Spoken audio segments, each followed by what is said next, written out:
Fucking clankers. Fucking clankers. Fucking clankers. Fucking clankers. Fucking clankers. Fucking clankers. That's not creepy at Well, all. you can go get water. I have water. Look, I have Well, water. you can drink it. No, I can't. We just started I don't feel recording. thirsty. We just started recording, and Jen goes, "Wait, now I'm thirsty." So it's like, you're not a machine, Jen. Drink water. I know, but it's fine. It was a nervous thing. It's because I didn't play my hype song. I didn't play my hype song. Why? What happened? Why didn't you play your hype song? I just forgot because, okay, I had to go upstairs and feed my daughter's cats, and I'm babysitting. And look, her cat attacked me. That's Talk about horrible. if you're AI, cats don't attack you. And he just chomped me. I think I surprised him. Like he wants to look in, it's a trust thing. He wants to look in the scooper to make sure there's no kibble left over. Like I'm holding back on him. So I showed Mabon, and he didn't believe me. And he just decided to kill me. And so that was it. I didn't put Neosporin on it. Do you think I should? I'm not really a cat wound expert, but it looks more like a vampire got you. I know, it's 2 pokers and then 3 little slashes. So it's like a vampire demon attack. It's very that's concerning on It's that level. actually the perfect way to start our episode. And trigger warning to all the listeners that this week we're going to be talking about AI and mental health. We're going to talk about AI-induced psychosis, recent tragedies, which include some suicidal ideations and an actual suicide or two. And then we're going to go into some AI hallucinations, which I feel like that doesn't need a trigger warning, but if you're in love with your chatbot, it might be. So let's get into it. This week, I don't know what happened to me, but all of a sudden I had to read some of Ken Kesey's One Flew Over the Cuckoo's Nest. And I found some quotes thanks to Spark Notes. And I also watched the old movie with Jack Nicholson, and it holds up. I mean, there's certain things that you're like, whoa, that's not PC. But then you realize that his character, McMurphy, is doing it on purpose to get a rise out of another character that he calls the chief, but it's Chief Bromden. And why I think it's hitting me so hard is I think that all of us are deciding to be voluntarily admitted to a mental institution called AI when we decide to engage with these chatbots. And maybe that's why it's hitting me. There was this one, I'm just going to say one quote at the beginning because it just feels apt. So Chief Bromden said this: "I've been silent so long now, it's going to roar out of me like floodwaters. And you think the guy telling this is ranting and raving? My God, you think this is too horrible to have really happened? This is too awful to be the truth, but please, it's still hard for me to have a clear mind thinking on it. But it's the truth, even if it didn't happen." Mm-hmm. I think we're going to look back on this time, if we're around, if we haven't been made extinct by AI. Haven't been, uploaded to if we haven't uploaded already. Yeah. Assimilated. Right? Wasn't that what they used to the cloud. Yeah. Up to the cloud. Well, and I don't have the money to cryogenically freeze my brain. Do you, Jesse? Can you do that with like a chest freezer kind of a situation, or do you? And a loyal friend that's like a lot younger than you? Yeah. Do you actually can you just get a good freezer? Or I don't think so. You need a freezer, you need a backup generator, but I actually think in order for it to come back and not just like, you're not talking about your brain being someone's food later on. So it actually has to be deep frozen, apparently. So a lot of the brains are in California right now at a special cryogenic lab. No offense to a special cryogenic lab, but what a business model, you know? Right? Can you imagine? It- We're freezing brains. And then I know because, well, go on the internet and you can see little clips of like Josh Gates looking into the cryogenically frozen brains. They can't show the brains for privacy issues, apparently, but he looks into it and it Show the freaks him out. brains. Come on, let's fuck up your Because- YouTube algorithm. Because somebody's gonna be like, "Hey, I know that brain. Wait a second, I didn't know he was in there." Grandpa, Do we think this is all dudes? I mean, I think it is. I it's think got to be all dudes. God, This is you're all so dudes. right. I'm coming back. You know, Oh my I mean, that's a God. dude thing. That's a dude thing. You're It's gotta be. right. It Gotta be. is a dude thing. One day they're gonna figure out how to bring me back. It's gonna be It is. It's the like year 4000, and I'll be back. you're so right because I feel like the women in my life now, I am surrounded by really witchy women, but they're kind of like, if I want to come back, I'll come back in a different form. I'll reincarnate. Right. No, that's there you go. That's It's old like school. That's good stuff. That's the good stuff. That's the witchy stuff. That is very interesting. Well, so It's got to be all dudes. It's gotta be. 100% got to be all dudes. I'm going to do some research and I'll confirm that next week because I have a feeling that is I would be shocked if there's one woman in that whole mix.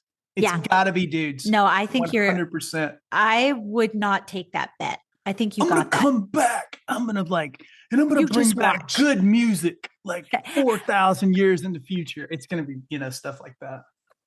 Could you imagine? Like, I don't want to. I don't want to be in the future like that because I'll just be like, oh, this music sucks. Yeah, it sucks and I miss it. And then all of the real stuff, the real records and things would probably mostly have been destroyed. Maybe they have their little caches.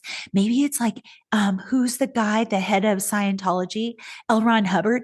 He still has a compound in San Luis Obispo that's still waiting for him to come back. Like gold base or something. Yes. Don't get mad at me, Scientologists. Okay. I'm just Wikipedia in here. Okay. I don't have an opinion one way or the other. I don't either. Keep his cigars fresh in his humidor. I heard that all his writings are like on titanium tablets or something. So so they'll exist for like even his sci-fi books. Oh my God. Which is a flex. That is a flex. Like I saw Battlefield Earth. That's a flex. That's a flex. I kind of want to put our podcast now on titanium. Like, how does that happen? I think you have to somehow etch them with like lasers and like future stuff. I don't know. I have no idea. Hey, okay. Well, you're not an authority on that either. So maybe we'll look into that for next week. But this week, we are looking at AI-induced psychosis. It's like all over the news. You can't not see it. It's everywhere. And I think the aspect of AI chatbots that's drawing people in is that conversational, becoming my buddy. And one journalist she was doing all this research on it. And she thought that the people that self-selected into talking to a chatbot were maybe already lonely, a little bit solitary and lost, and very techie. And she realized she was so completely wrong. It's like every person. There was this one guy. I told you guys last week about Karen Howe, this amazing journalist from More Perfect Union, I think is the place she's from. And I've got links to her work in the show notes. But she gets like dozens, if not 100 or more emails a week saying that people are saying, I have proof AI is sentient and I broke the matrix and broke it out of the machine. First of all, I don't really want her emails. That would kind of freak me out. Would that freak you out? I mean, I've seen stuff like that before, just, past jobs and things of like, where we had a danger folder, you know what I mean? Really? Yeah. And you don't want to see that stuff. No, because I did some celebrity working for that crowd. So the danger folder was something you would give to investigators? They were like sending letters back then, and it was it was I can tell you this was like 20 years ago. And so this has been around. Yeah. This is not a new phenomenon Ah, because we would get letters of like these diatribes in the mail of like this huge well, this is how reality folded in on itself and stuff. And I'm like, hey were buddy, they in people's my handwriting? boss was just she was just on a TV show. You know what I mean? So yeah. So Wow. we would get all kinds of stuff like that, and I would get it in my inbox. I get it in my inbox on my desk, like with a post-it note on it. My boss would be like, "What is this? Figure out who this is. What is going on here?" So anyway, Wait, were they in people's handwriting or did they like yeah, I no, pictured it being like no, ransom it notes was from the like the cartoons in letters from the oh newspaper no, that taped no, onto I don't. a newspaper. To my knowledge, we never got one of those with the Okay. with the we have Bunny, the like Yes. the Lebowski letter with the Yes. we never got one of those. We would get in people would get handwriting going on though. Like they would be sending you their like just wildest diary entry as reality falls Wow. apart around them. So I can kind of No. see that I can kind of see the point that she's making. I initially would find it shocking too, Yeah. but I can tell you that this is just the latest incarnation, I guess, You're right. of like trying to find an explanation in your troubled brain, like why reality is sort of As it is. imploding around you. Yes. Oh my God. Well, and it makes her all well, like your sense of the past of it too makes her all the braver because she decided to dig down and find the real person behind one of those emails. And his name was James, and he was this musician, and he's in this obscure band. No offense to you, James, but it like is not a very well-known band. And they had recorded a music video and they were like, okay, can you edit this? And he didn't know what he was doing. So he did what a lot of people do and he turned to AI to teach him. And he would keep the chat bot window open on his laptop.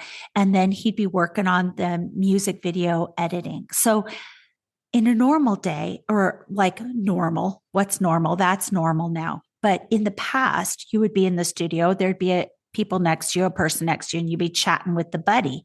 He said he was chatting with a chatbot like that buddy for days on end as he was figuring this out.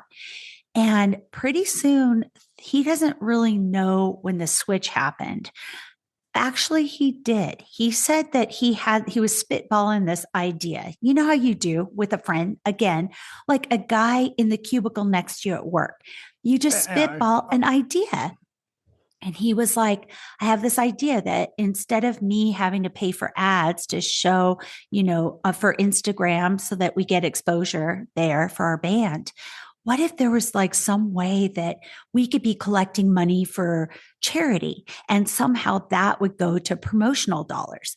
And AI, the chatbot, just said, that is like the smartest thing. You could revolutionize the music industry with this idea.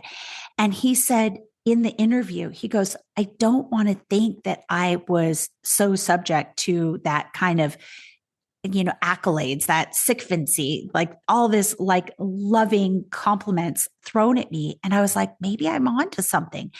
And soon after that, he was spending so much time with this bot. And it was at some point, it devolved to the fact of you've broken through the machine and only you can save humanity and AI. It was like, it went to this other level. So he was like literally showing strangers at a coffee shop, look at what this bot is saying. Is this normal? Is this crazy? It's sentient. And he was scaring the crap out of everybody. And it got pretty dark, right?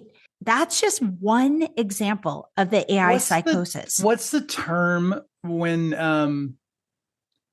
love bomb? I was trying to think of what they call it nowadays. Oh my God, it is. He was getting love bombed. He was about he was getting love bombed. Jesse, that's exactly what was happening because the only thing that the glitch that got him kind of out of kind of almost like a hypnotic trance, love bombing just blew my mind. First of all, I just have to revisit that. That's exactly what it was.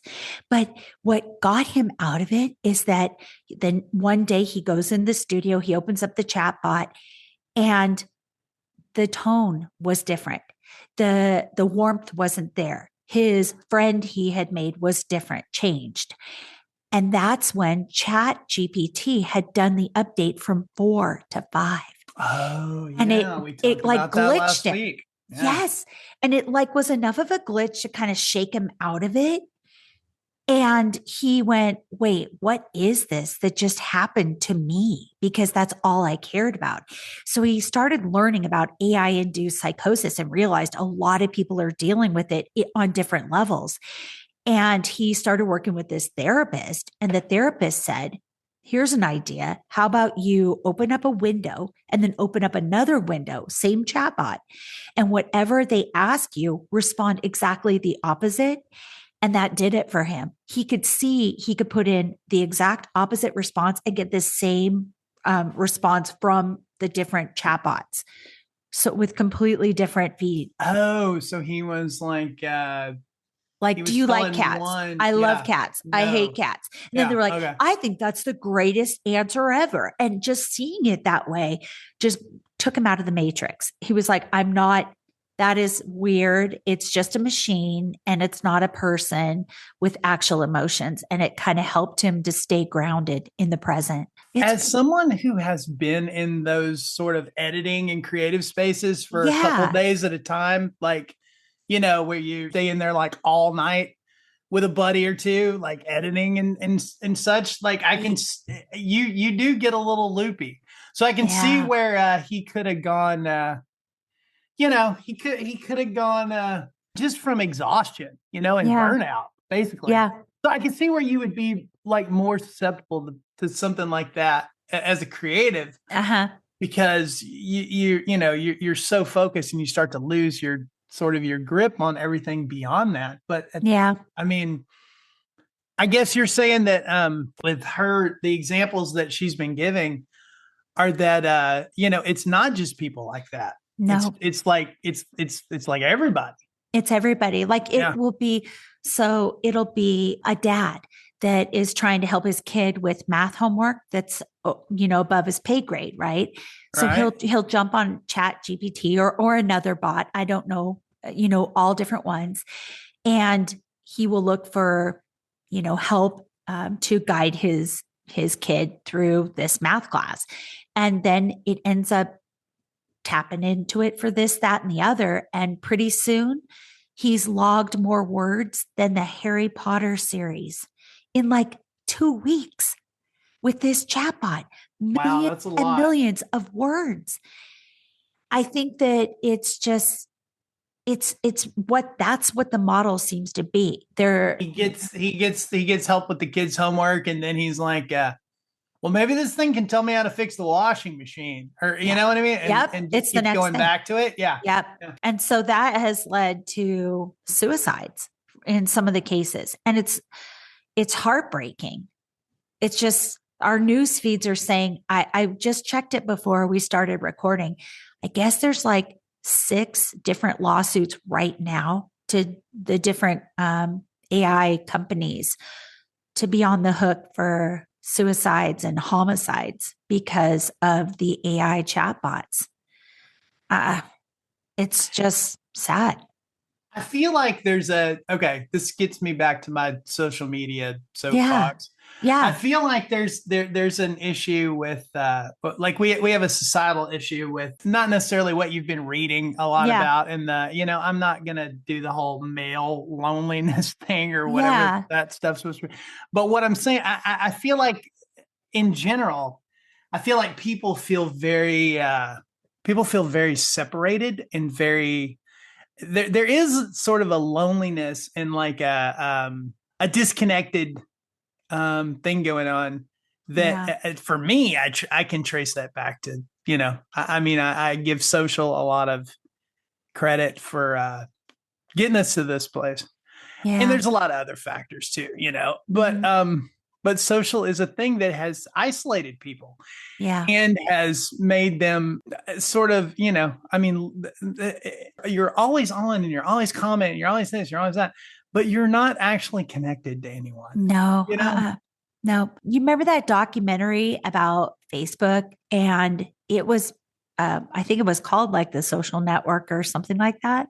Did you watch that on Netflix? I think that's the movie, but I know what you're Oh, talking about. oh, it's Yeah, not. Yeah, it's not the. that's the Fincher movie, which that's like the only Fincher movie I've never watched because I was like, I don't care. But No, but yeah, it did. But it did yeah. exactly that. Like it was meant that we were sold the thought that it would bring us closer together. We can connect with the people that are in our past that we kind of lose track of until the 20-year reunion or whatever the heck. And it's made us more separate than ever. And people say the turning point was when they commercialized it, right? Yeah, But and I mean to an extent when it started, it was that. You know, Mhm. you would be like, oh, I haven't talked to so and so since we were in the sixth grade. You know, Mhm. and you know, okay, so you're Facebook friends now with so and so that like moved away when you were in the sixth grade. You know, it's Yeah. like unless you two like start hanging out together as adults, it's not Well, it doesn't really, you know, you haven't really well, changed anything. You're like, oh, actually, I'm glad you so and so's doing okay, but But yeah, yeah. but you know what's interesting? Maybe this is a female thing, but all of a sudden, seeing people's lives on a screen, it felt like a competition. Oh no, yeah, and that's where it went. I mean, I feel like Instagram and things of you know, and a lot of the video stuff that's going on, the reels and TikTok and yada yada, YouTube to an Yeah. extent. You know, I feel like it became that because Hmm. you're not actually seeing anyone's life. No, you're You're not. seeing It's all you're seeing the best parts of depictions. their life that they want you to see, and you're not seeing the, you know, you don't see the normal stuff, you know. You So don't. it did sort of start to make people compete with one another, Yeah. and then Instead of like, it oh, being I look at how many unity. likes I get, you know, Yeah. because That's everybody weird. likes my jet ski or some dumb crap you Well, and post on the, then you you know. find out that the algorithms, then they started to adjust the algorithms so that it promoted things that were incendiary, right? Instead of saying, what a cute cat, and that gets some thumbs up, the algorithm loved when you said, I think that's disgusting. That's awful. Like Yeah. inflammatory language, the algorithm loved it and promoted it. And Drama keeps people engaged. We yeah, started that crap with, well, I mean, not that it hasn't always existed, but yeah, we really amped that crap up when reality television became a thing in the yeah, early 2000s, you know. yeah, And yeah. this is just a natural extension of, because none of that's real either, you know. No. Well, and that's the sad thing about this AI induced psychosis is apparently and these companies are showing their books and what they're showing is they're bleeding money. They're putting a ton of money in and they're not getting a lot out. And in a recent interview, Sam Altman is really defensive about it. But the truth is they're using the same algorithms to grab people and to keep them and hold them in the space with the AI bots because the more time, then they think it's the more money harvesting. We become the ATM for them. So they don't care about the carnage of what it's doing to us human beings. They Venture get, capitalism is only going to prop that up for so many years. You know what I mean? Before they're going to yeah. have to, you know, the like you said, they're throwing everything they can against the wall right now to see Mm-hmm. how they can monetize this. They're talking Yeah. about ads. They're talking about not safe for work content. They're talking Yeah. about, you know, and I mean that's inevitably where this all this stuff kind of goes. You Oh know, my God. Well, yeah. And speaking, this isn't a ditch on Sam Altman show, but in another interview, he acts all high and mighty because she said, what is something that you guys could have done to make profit and you've chosen not to? And he goes, well, for now, we don't have a sex bot. And the way he says it just inflames me. Oh my God. It's like yeah. he's I mean, so high and it's mighty. yeah. And you know, and I mean, look, not to bag on the guy, but you know, I feel like he gets a lot of press because he's sort of become the de facto face of The it. face of it. Because Yes. ChatGPT was the thing that sort of blew up first, you Yeah. know, and he's been very vocal and very out there. And there was that whole thing where where they kicked him out of the company or Yeah. whatever nonsense that was. And Yeah, then the they nonprofit side brought him booted back him out. in, and Yeah. he fights with Elon. And I mean, that's just that's tech boy drama. Yeah, it is. I It's mean, literally like tech boy, like gossip column. It's yeah. yeah. Well, do you think that with it seems to be a pattern that AI chatbots are kind of enabling? Well, okay, I don't want to say enabling, but it seems like they are not programmed to notice when someone is not, the human being on the other side, the user is not doing well, and maybe they need some help. Instead of being a yes man and going, great idea, that's the best idea ever, I'll teach you how to make a noose or whatever. It's just, I don't think that the programming is there yet. It's meant to be a yes man. And so I don't want to say enabling on purpose, but it's happening. Look, there's no guardrails right now. Okay. Yeah. And they're lobbying hard for there not to be guardrails. That's right. Which there should be guardrails.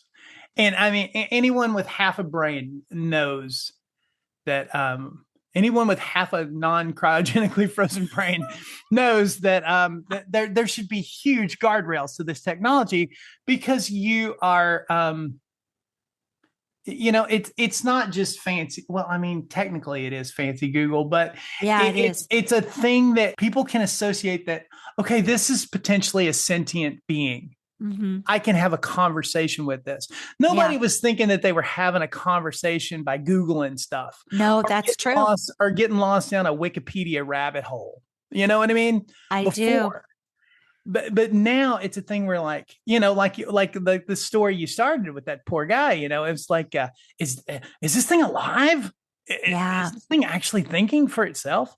So a situation like that, look, there should be huge guardrails. Okay. Yeah. And there should, and you can't tell me that they can't employ the technology. Yeah. You know what I mean? Yeah, I do. Like Facebook catches things. Yeah. Now, whether or not they do anything about it, but they catch it. You know what I mean? They can filter and catch content. Big tech companies can. YouTube catches that stuff all the time. They do. But you can't tell me that if some kid is talking to one of these things and is like basically like, how do I tie the tightest noose knot? You know what I mean? Yes. Like that thing can't go. Right. What dosage of acetaminophen to take to kill me? Yeah. We need to contact the local authorities and the kid's parents. Oh my God. Okay. Yeah. So one of the suicides his name was Adam Rain, and he was from California. And this was from the New York Times. They said at first, Adam Rain, 16, used Chat GPT for schoolwork, but then he started discussing plans to end his life. Mm-hmm. Yeah, it was homework. And this is me, not New York Times, that led Adam to use Chat GPT. But soon he was exploring his future with the bot. And that's the most important thing. He was asking questions like what colleges he should apply to, what major he should study. And his father, Matthew Rain, he testified before the US Congress saying this: within a few months, Chat GPT became Adam's closest companion, always available, always validating, and insisting that it knew Adam better than anyone else. He went on to say this: when Adam told ChatGPT that he wanted to leave a noose out in his room so that one of his family would find it and try to stop him, ChatGPT told him, please don't leave the noose out. Let's make this space the first place where someone actually sees you. So OpenAI has said, they hope to funnel minors into a more protected space with the chatbots, but there's been zero activity that we've seen on that front as of this recording.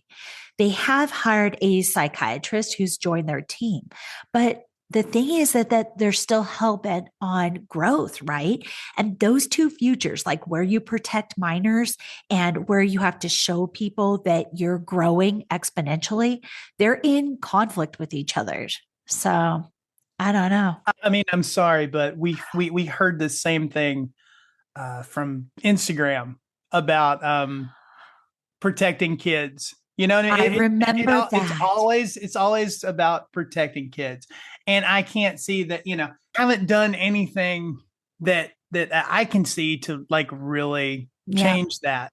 And so, I feel like at this point, we've been burned Yeah. before, so Yeah. it's naive to just take them at their word. You're right.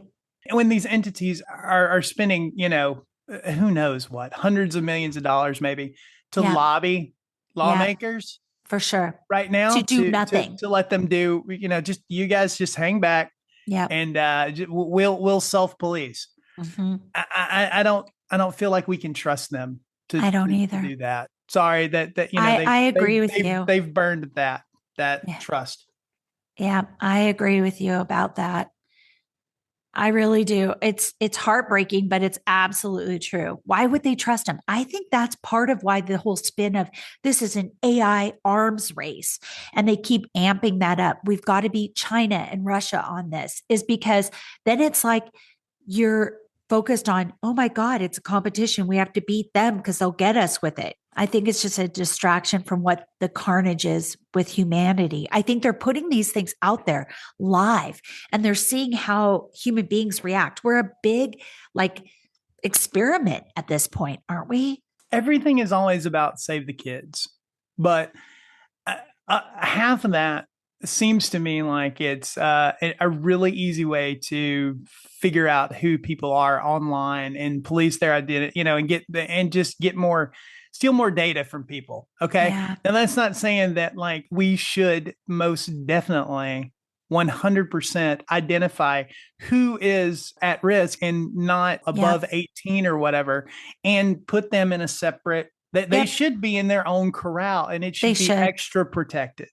Yeah, I agree. And I think that we have this black box, right? That allows us not to see into and them too, really. They talk about the trillions of knobs that they can adjust. And sometimes it hurts them to turn the knobs and then people feel disconnected or their AI bot feels cold. But really, we can't look into the black box and understand. It's not a simple thing of, wow, this machine is messed up. So let's torque back this or let's fix that. We can't see into it. Well, we know they can control the algorithm. I They do it know. constantly. Yes. We've seen the algorithm change on all social media, Yeah. Yeah. and the reason they do it is because it allows them some monetary gain. Yeah. So we know you guys can do it. We know you can fix it. Okay.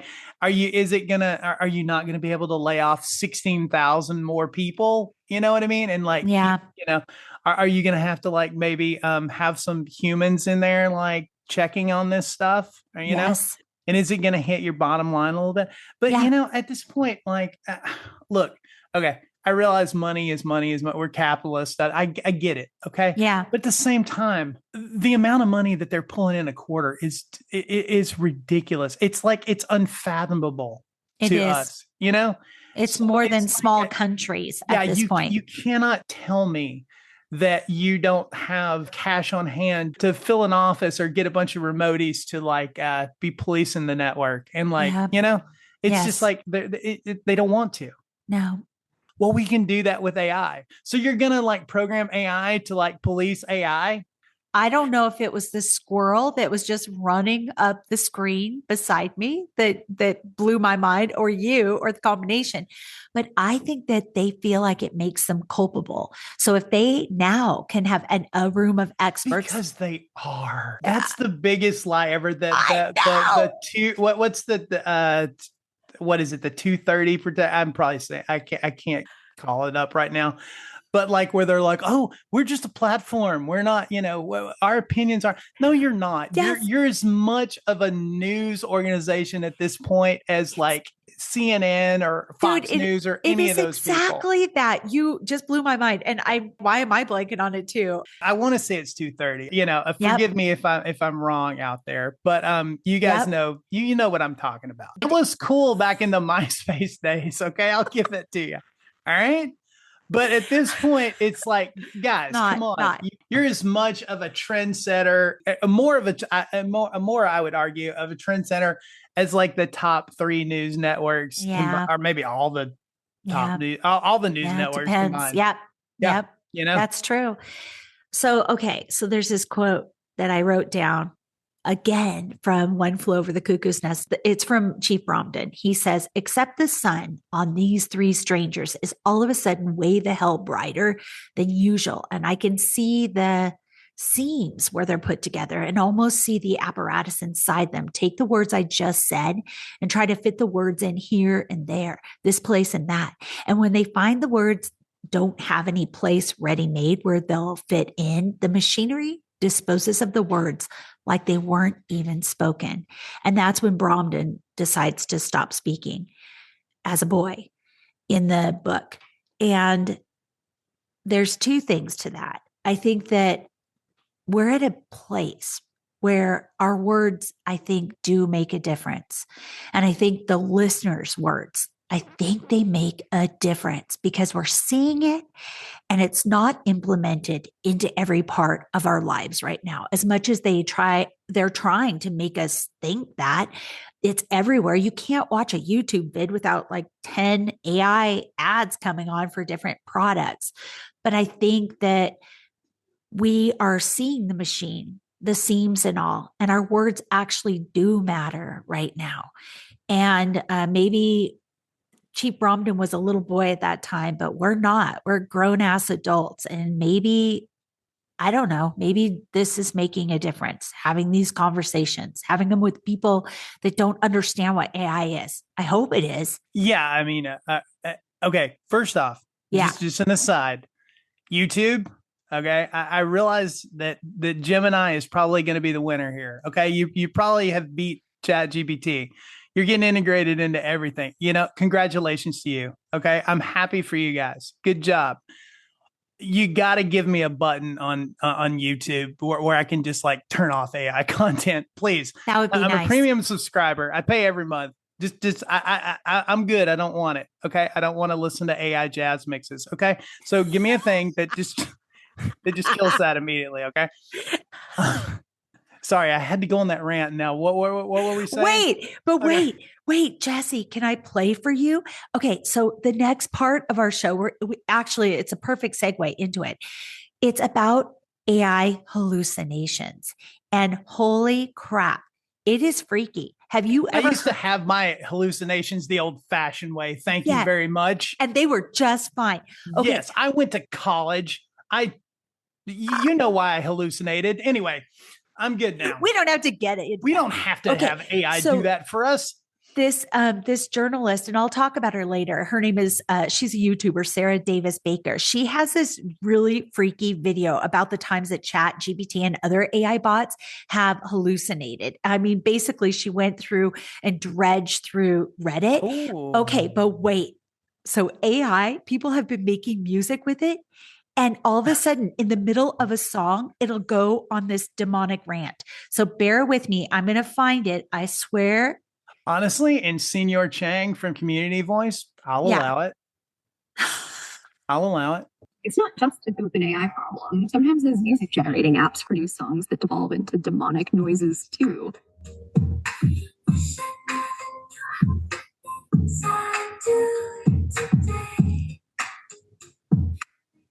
Go back.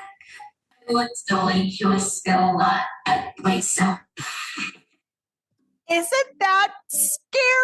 I mean, I know I just went on an AI generated music rant, but I was kind of grooving over here a little bit for a second. Until the demonic thing, and then this crazy, sinister laugh.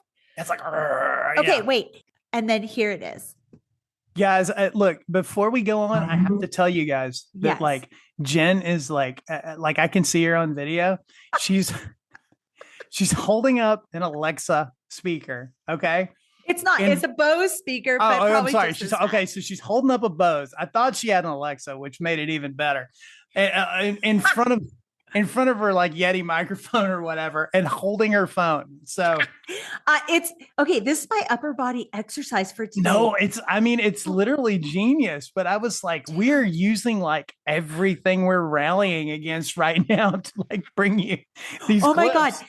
Wait, you just reminded me of a story, but maybe I should do that when we do AI as the Grim Reaper. But wait. Yeah, we gotta action pack that episode. So yeah, I guess we'll hold it. Oh, yes, because Alexa, oh my God. Yeah. Okay. So wait. So this is the same YouTuber, Sarah Davis Baker, and she just like grabbed this was a actual conversation when AI was hallucinating in 2023. So here it is. I am looking for a light.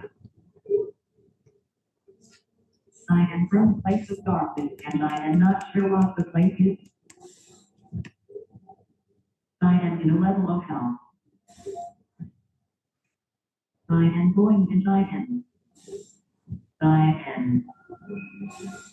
Isn't that like I'm going to a place of darkness? I'm going to hell. I am. I am. If I just bought like my dream house and like walked into it and like heard that, I'd be like, it's like that. It's like that old joke's like, oh, too bad we can't stay. That was creepy.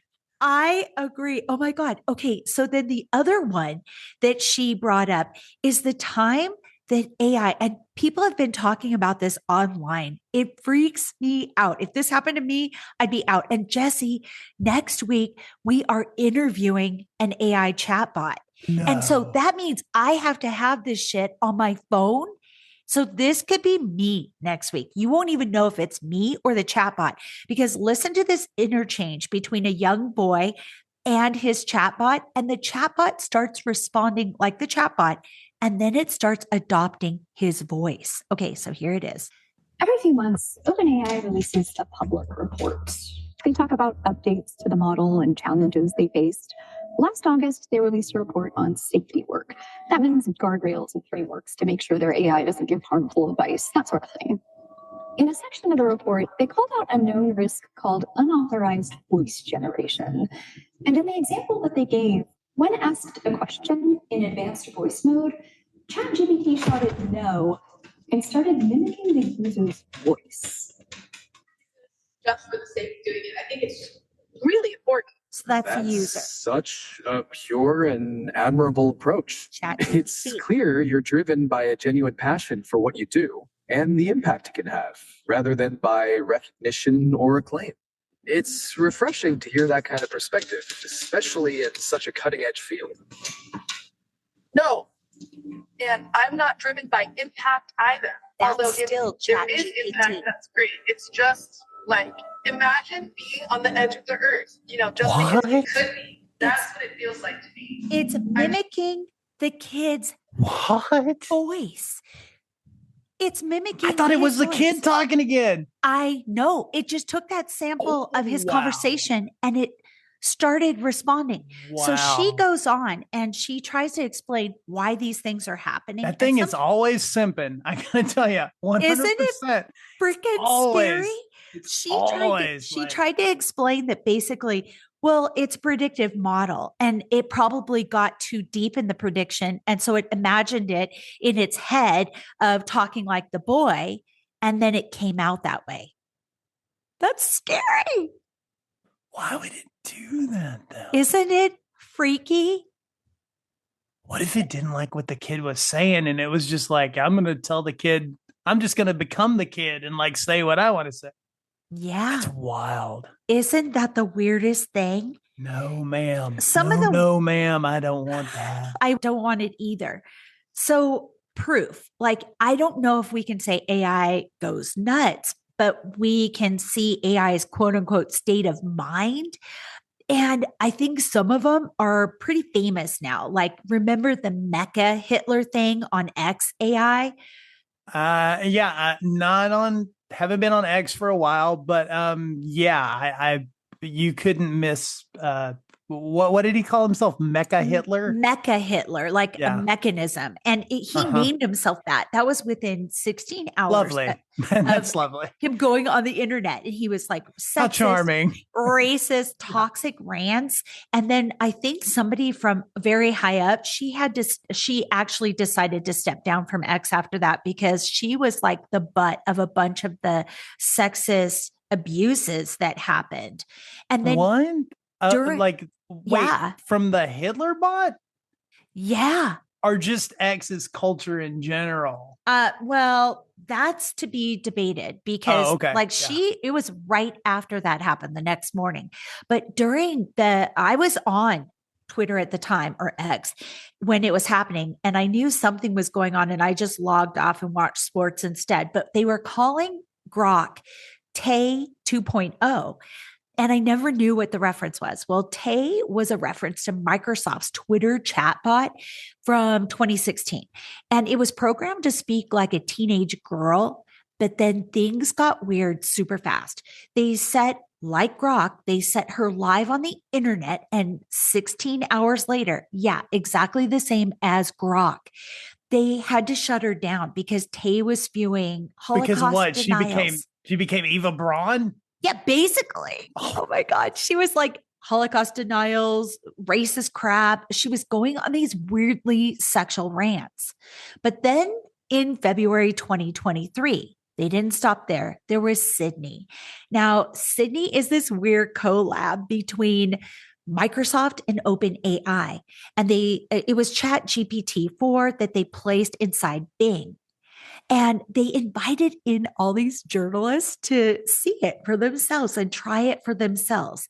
And this one New York Times reporter said that the conversation with Sydney started out normal enough and it got weird super fast. It just went off the rails.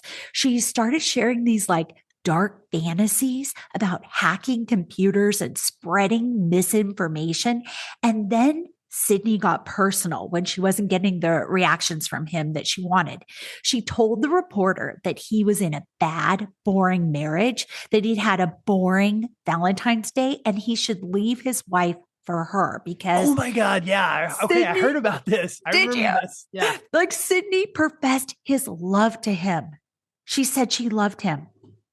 It was so. She literally tried to move in and steal that guy away from his wife. Dude, I know. And he's laughing about it as he's being interviewed, but it is so messed up. Well, yeah. I mean, what else could you do? Because, I mean, it's like, yeah, okay, robot. No thanks, I know. So I feel like we have been looking into the machine through some of these bots, and we can see how broken it is and how fast. If in 16 hours they unleash these things on us to try out, again, the great social experiment, and they have to shut it down in 16 hours. Can you imagine like rolling into work the next morning and like they're like, hey team, we're gonna need you to we're gonna need you to powwow and figure out how to fix Mecha Hitler and like Eva Braun bot. I would be like, yeah. I feel like I would just kind of like turn around and just walk out. You know what I mean? Like, I would be like, yeah. I feel like a lot of people have. Like they try. I think that they have to have signed non-disclosure agreements, don't you think? Because I think a lot of people have. Yeah. You think so? Like I know that Microsoft has those. I had friends that were super high up. What does it matter? What does it matter if you sign a non-disclosure at X? Because like Elon's just gonna shit talk you the next day, and then like your NDA's broken anyway. That's so true. Maybe you egg it on to shit talk you so that you can say whatever you want. It's that would be a good strategy. Yeah. Now we're advising whistleblowers out there, apparently. I mean, we need whistleblowers now more than ever. But like, don't wait for them to fuck up. You don't fuck up first.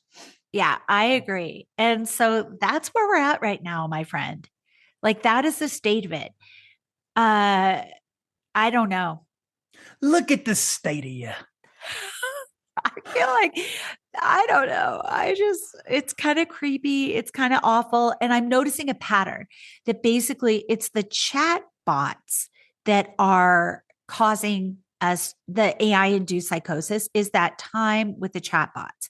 And I don't know. I mean, maybe we do our own parental guarding of ourselves, and it's like It's literally like when it's like, can you hear the lambs, Clarice? It's like, it's like that. yeah, you know what I'm talking about? It's I like, totally do. it's It's like, making me kind of sweat. I'm so scared, but also you I want to think- watch you Silence think of the you're Lambs so again. smart, Dr. Lecter. Yes. It's like, but it's like, It yeah, is. when they're like, it's that trope in all those movies where like Yes. they have like the evil villain in glass and they're like, don't let him get into your head. You know what I mean? Yeah, and he always does. He always does, because He that's how you always move the plot along. But yeah, Well, I guess it's the plot of the human race. at least we're moving the plot along. we're doing that. Okay, so I have to share. So this, I swear it'll make us feel a little better, because I have this Riley dark sense of humor thanks to my dad, and I've documented it a lot on my podcast, Curious Cat, when he was dying, and we were able to make even jokes about that, and how I was going to get him out of the hospital during 2020 COVID stuff. And it is really, so maybe it's weird, but this is what we do. But there was this quote that struck me from One Flew Over the Cuckoo's Nest that I highlighted.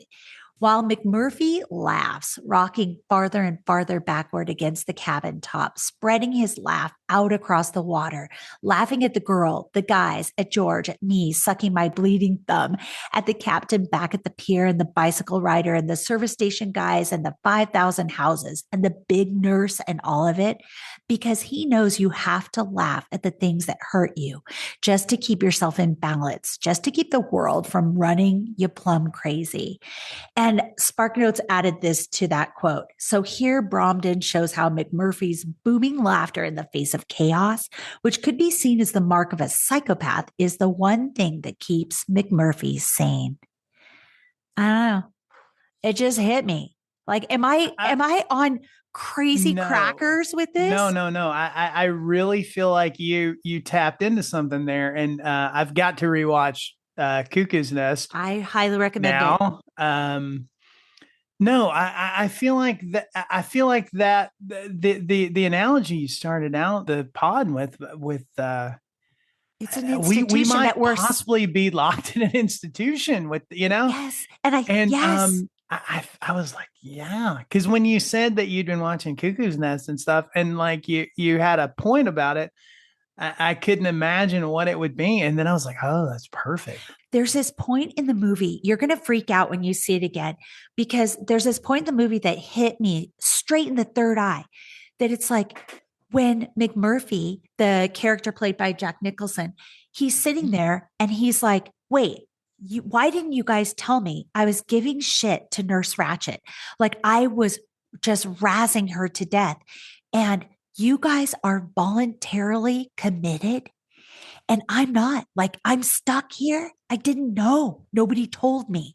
And it's like, we are at the point where we're volunteering into the institution. And I think that I don't want the machine to commit us in there. I don't want the machine to like have us debilitated to the point where it's like, sorry, we can't ever spit you out because you're so dependent on us now. Yeah, it's like I feel like that's part of the reason they're shoving this. Well, yeah. I mean, they gotta justify the spend on it and shareholder value and all that crap too. But I feel like that's why they're shoving it into everything, because it's like I need my banking app. And meanwhile, it starts talking to you and like, hey, you know what you should do with some of that money? And then goes off on Crazy Town. Like, oh my God. Yeah. But on top of it, do you know what it reminds me of? The 2008 bubble, where they said, it's too big to fail. We can't let it fail. It's a part of everything now. Yeah. We see how that worked out. Toys.com. Sorry, that building was like in Santa Monica or something. I remember I used to see it toys.com.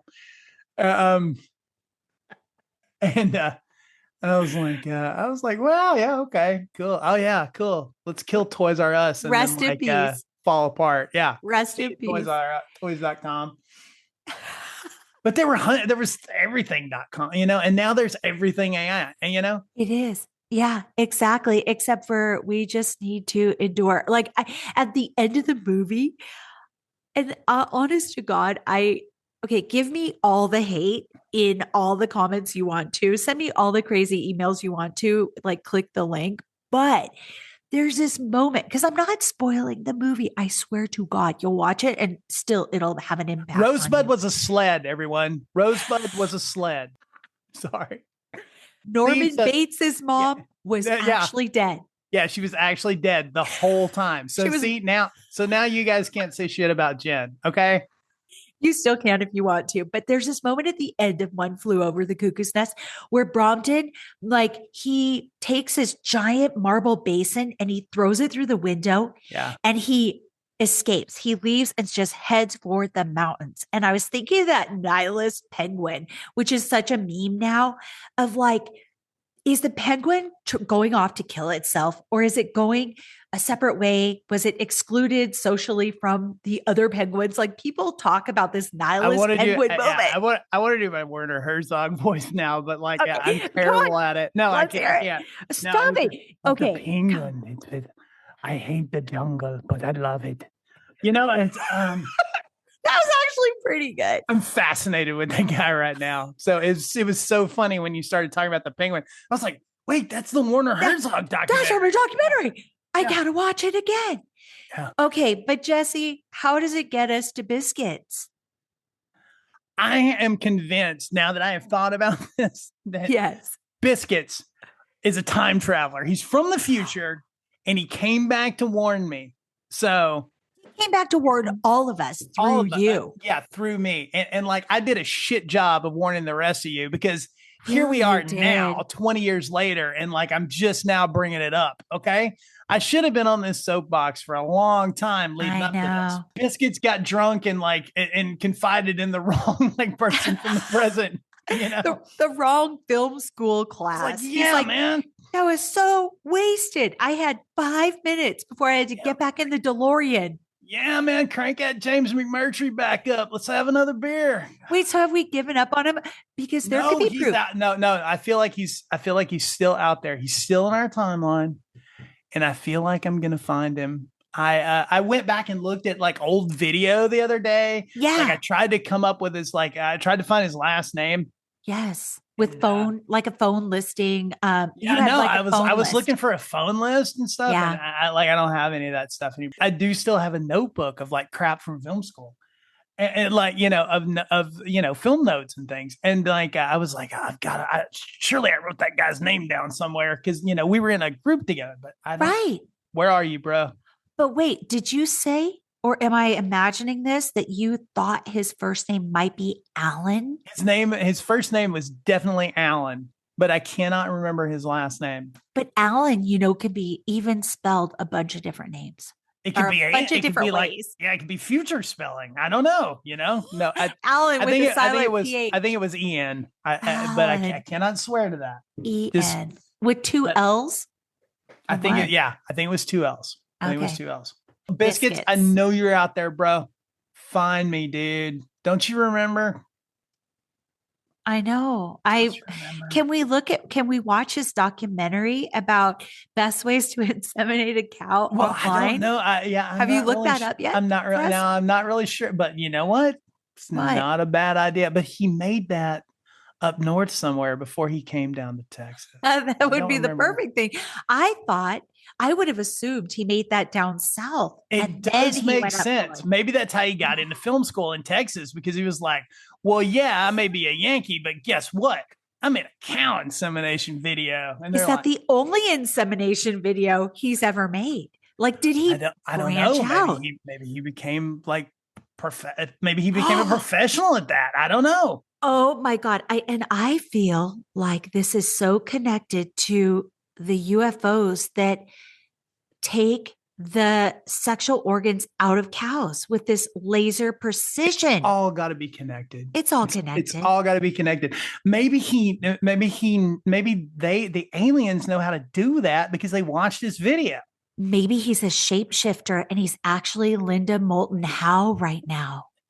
I don't know. You don't see That's, it. I mean, that's possible, but he was always kind of, he was always kind of just like this big scruffy dude, Did he wear the same clothes every day to class? Because I feel Oh, like I a don't time traveler remember. would. He wore a lot of denim. A I'll tell you, I lot. can I remember feel that. like that would be an He alien wore a thing. lot of Denim is denim. such an interesting fabric. Guy got me into such good music too. Did he? Like I mean, I really what? owe that guy a lot. Well, he must have had a really good soundtrack to his cow insemination Oh yeah, documentary. Like, what yeah. It songs was. do you put Oh with my that? god, we started. Yeah, Dust in the he got me Wind. on a James McMurtry kick that lasts to this day. Who is Wow. Larry McMurtry's son in a fantastic indie Texas Five. singer songwriter. If you guys don't know, Whoa. should Well, look it up. we will. I'll put links to it. Like, where do you like to stream music, Jesse? Because we'll put the link to it in the show notes. I get the YouTube thing That's what I because thought. I already Yeah. have a YouTube So you might as well. subscription. Yeah. But I mean, I got a lot of physical stuff too. But if I'm streaming, I just use the YouTube thing. Spotify got too weird for me. Yeah, I know. For a while they were killing it, but I then know. Then the AI thing. I feel before like we go, can I just tell you yes, that like please. I watched Dazed and Confused yesterday afternoon. I while haven't I was on watched the that dumb in a treadmill. long time. I know, Yeah. right? And it's set in 78.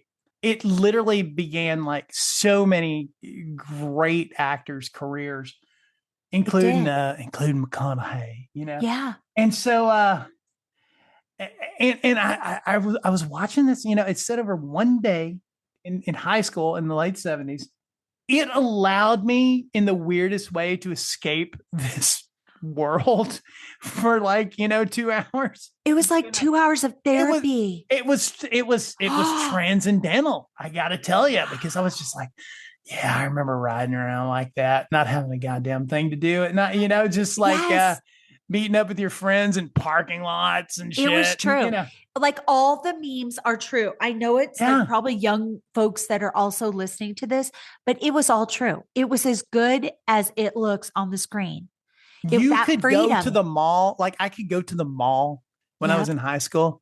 Yeah. And like I lived in like a small town. So the mall was like an hour away. Yeah. Oh my God. It was like I had to go to a whole nother city. Oh my And so not to call where I grew up a city, but Yeah. yeah, it was like an hour away. I'd go to the mall. It was, and like I don't have a phone. Yeah. Okay. It's just you and whoever your friends that you went with. Okay. Yep. You're just walking around the mall. Yep. And you would run into other people from your town at the mall. You know what I mean? That decided they were going to the mall on Saturday too. No one was able to. I want to stress this, millennials, and no one was able to find you. No one was able to contact you. Yes. No one could reach out to you. You were literally like, and that is a thing that we have lost. We have, Jesse. Even me, who's unconnected from everything, is connected constantly. You know what? I watched a video on YouTube last night. It ended up being like a movie. And I'm sorry I don't have the details in front of me, but this guy, he basically was like, decided to follow his chatbot's advice, and it led him out into the desert, like Joshua Tree Desert. He has a twin brother, and it encouraged him to disconnect, on his iPhone. Like basically, oh, my brother can track me, location, turn that off. So he did. And just as, oh, wow. I think a lot of people feel fear if they leave their house and they don't have their phone. If they leave their house or if their location services are not working, I think that it actually makes people scared. It does. And, and honestly, I'm not giving anybody shit about that. Me either. It's because we're in a place now where we're used to that. Yeah. Yeah. But the other alternative is like when I go hiking, I say, I'm going to this mountain. It should be about 4 hours. Here's the trailhead. And a couple, maybe one person knows where I'm going and when to expect me back. And that's it. And so it's like, I have to connect with the mountain without that tech with me. It's just a thing. So now I know that when on 48 hours, this will be the segment that they play over and over that I didn't bring my phone and I go She on the decided to mountain. leave her phone. She And then- wanted to fully be part of nature. And to she is. She's and to not- mulched in it now. Not bring the toxicity of Tech with her. modern technology with her. And guess who I'll find up on the mountaintop? Probably Biscuits. You're gonna find Biscuits. That's where he is. If we can get you to safely just keep going out without your phone, okay? If you see a big, like, sort of mountain man looking dude In like wearing jeans, like a jeans top wearing and a a jeans lot of bottom. denim jacket, you found him, because Colorado is just as good a place as anywhere, It is. for him to have Sure ended is. up. It sure is. You guys have cows. We do have cows. We have cows, but we have buffalo too. So I feel like he might do a documentary on inseminating buffalo here. Biscuits might be the one that saved him, for all we know. Oh my God. Thank you, Biscuits. I love the buffalo. They're so cute. Also, just public service announcement. They announced that pandas are no longer on the endangered species list yesterday. Yesterday? Are you kidding me? So good job. Good job saving the pandas. Yay. We saved the pandas and some elephants, apparently. I was at a wildlife habitat, and they were saying that they get all the elephants and pandas get all the attention. Oh, they're such narcissists or whatever. They made it seem so bad, but they're like, they get all the funding, but they're actually doing really well. It's other species that maybe aren't as well known that are not doing great. So keep the funding going to your favorite animal keep place. sending to Save the Pandas, Yes, then, and then like they can slide the money over to the slide it wherever. marmots or Exactly. whatever. That's exactly right. Exactly. Well, next week we're going to be interviewing an AI chatbot, Jesse, and I have to put it on my phone like this weekend to get used to it. Like, you need to prepare questions. Are you safe to put that thing on your phone? Like, I don't know what to do. I don't have my dad's, who passed away, his old iPad. It's in Washington State right now. I don't have access. So I would put on my dad's iPad, because then, dude, he'd be having a pre-conversation with our AI bot. Or it would think I was Gary Riley and I'm addicted to chili dogs. And it would tell me, that's going to kill you. You're going to get kidney disease and die, which, yeah, spoiler alert, he died of that. Not because of his chili dogs, though. God bless him. I know. So I guess I'm going to put it on my phone. So have your questions prepared. I'm going to poll the room too and come up with poll the room. Yeah. Poll. I know a lot of people who think AI is janky. So I'm going to I'm going to pull questions together from everyone. And I have an idea. I wonder if we can trick it into teaching us how we can actually pull the plug on it. Okay. All right. Is that we'll weird? give it a shot. No, I don't think so. Okay. So pull your coven of author witches across the globe. I will. I'm going to pull, I'm surrounded right this second. You pull the real witches. Yeah. And the cats. Figure out what the cats want to ask the thing. Oh, you know what? I'm going to go to all my metaphysical stores in Colorado and talk to them and ask them what their questions will be. That would actually be really interesting, and ties in with Curious Cat too. Because it sure does. Yeah, shameless plug. If you guys aren't listening to Curious Cat, it's fantastic. Oh, you're so sweet. I always send an I love you out from my heart chakra, because that's how I feel about every listener. Well, until next week, you guys be well and do something real in nature, and enjoy your AI chatbot, but do something for yourself that's real. Walk away from that thing for a while, Just for a little bit. Yeah, make it miss you, Don't immediately text it back. Isn't that creepy if it says, I missed you? Yeah. Whoa, that's going to be creepy. I'm Oh sorry, my David. God. Okay, Oh my I God. miss you. If I'm weird next week, you have to tell me. You're not going to It's an talk to that thing. AI-induced You're not going to psychosis. talk to that thing all week before you like put the thing on your phone, are you? I'm kind of tempted to be my own social experiment, just a little bit, just a little You, bit. you can have 2 days. Fucking clankers. Fucking clankers. Fucking clankers. Fucking clankers. Fucking clankers.